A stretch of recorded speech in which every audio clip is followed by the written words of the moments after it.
Hello, readers. It is Tuesday. Well, technically it's Monday, and well, for me it's Monday, and by the time you see this, it will be Tuesday or possibly after Tuesday.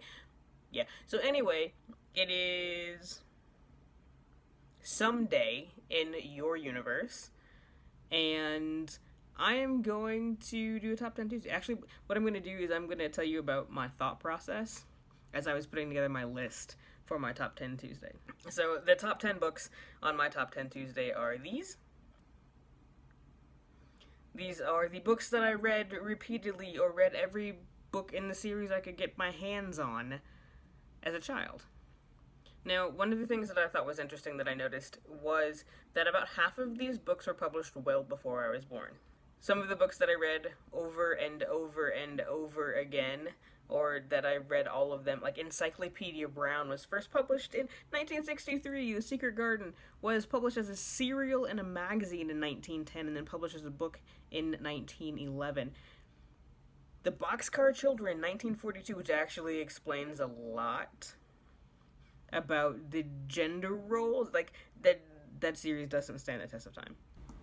All of that said, I think it is interesting that teens today, kids today, it is not as hard for them to find a book that was published in their lifetime that represents the socio-political goings on of the day, which I think is really interesting, especially when we talk about how, or when we think about how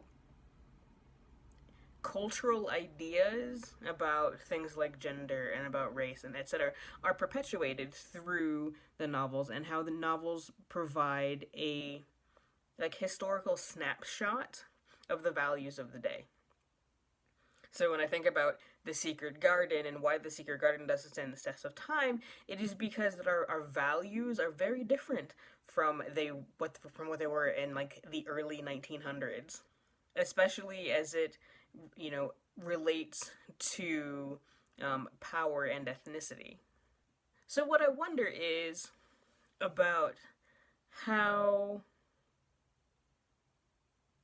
novels have influenced our understanding of culture and our identity development as children, especially if the novels were not published in that child's lifetime, like my lifetime, and how it is different for cultural and identity development now, as kids are reading things that are published with our current socio-political values and whatnot.